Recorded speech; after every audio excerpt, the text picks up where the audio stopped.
Hi everyone, and welcome back to It's a Classic. It's been a while.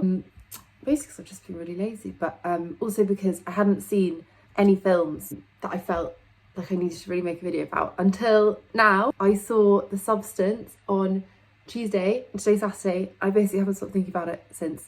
And just as a warning, there are some spoilers. So before I get into it, I'll just give you an overview of what it's about. A woman called Elizabeth Sparkle, who is renowned in her 50s for doing a workout show, a little bit like Jane Fonda used to do, faces a devastating blow on her birthday when her producers basically say that her time is up and her career is over.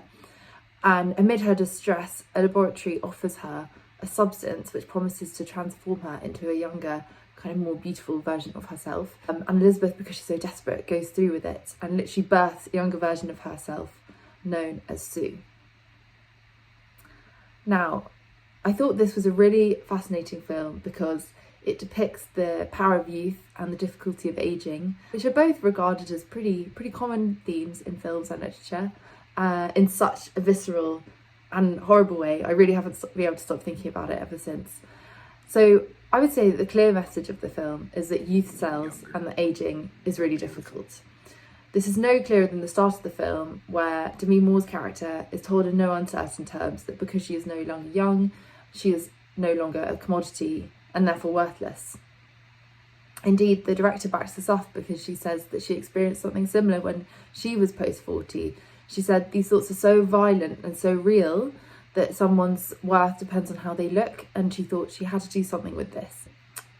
And this is quite interesting because, as the BFI notes, the Hollywood office that Elizabeth gets fired in looks a little bit like the corridor in The Shining. So in a way, the main character, Elizabeth Sparkle, is kind of in a haunted house almost of her own making. Meanwhile, the younger version of Elizabeth, known as Sue, who is born out of the substance, has palpable power. You see it as she walks down the street and everyone starts to look at her. And indeed, most crushingly of all, when she immediately secures Elizabeth's old job and is the spearhead of a TV programme called Pump It Up. The power of youth and the difficulty of ageing, then, is something that is really shown in this film, and which the director describes as the most human thing which everyone has to deal with. So, unsurprisingly, because it is such a universal experience, this is explored in a myriad of films and even myths, which I think could possibly have inspired this film, but bear with me because it is a little bit tangential. As far back as Greek mythology, for instance, Hebe, the goddess of youth, is so powerful because she has the power to restore one's youth. Meanwhile, the horrors of aging are told so powerfully in the Iliad, which is kind of the defining text of Western civilization, and specifically are told through the character of Nestor, who is kind of an old advisor to the new warriors. So Nestor, for instance, laments the limitations of his body in old age, wishing he could join in the things he encourages others to do. More recently, films such as The Artist and A Star is Born, which I think could also have a bit of an influence on this film, grapple with the difficulty of getting replaced as you get older by a younger and shinier version. I strongly believe then that Coralie is tapping into a theme here, albeit in a gruesome and dramatic way, that has been explored for millennia, and there is a reasonable argument to suggest that she is going back as far as Greek mythology in doing so. So super powerful stuff. The next theme that I want to explore is the price of chasing youth, and this is another one where I feel that the director must have drawn on the rich lineage of media that came before her. In The Substance, the main message is that chasing youth will destroy you, and in the film, this plays out quite literally. So initially, Elizabeth Sparkle takes the substance so that she can experience living as herself for 1 week and as a youthful version for the next, just so that she can experience the power of youth, even if it is only every other week. However, inevitably, things go horribly wrong when Sue starts to enjoy herself too much and does not switch back to her older self after 1 week. The result is that the older version pays for this imbalance, and the more time Sue takes up, in one case for 3 months instead of switching back after a week, the faster Elizabeth ages. This culminates in a monster being born at the end, which is basically a mashup of Sue and Elizabeth. I found it almost funny. It was just incredibly horrible, but it is amazing. And this idea of kind of a gift gone wrong is as old as time itself. So looking back at Greek mythology, I would say probably the most famous example of this is Midas and the Golden Touch.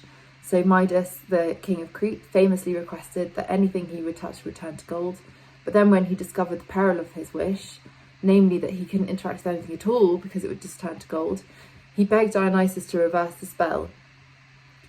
So there could be an argument that the director is drawing on this idea of a gift, in this case a substance, that is too good to be true.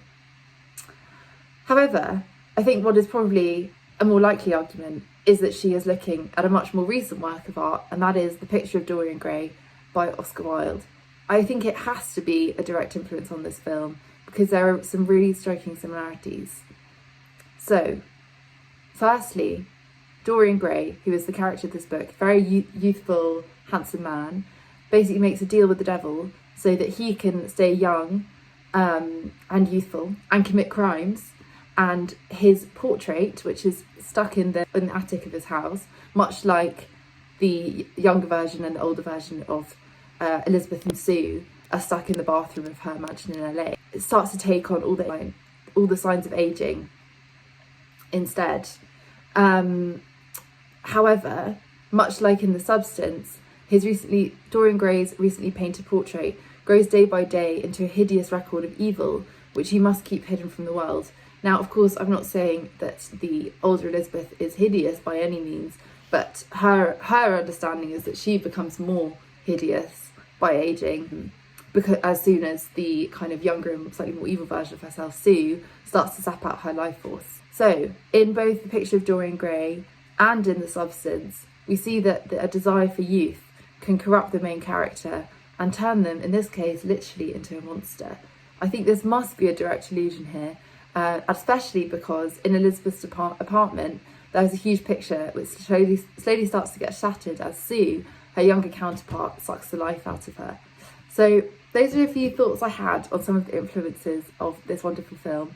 I'm sure I've missed loads, so if you want to stick them in the comments, please do. And yeah, in the meantime, I'll try and do another one of these, even if no one watches it, because I find it really fun. So yes, until then, see you next time.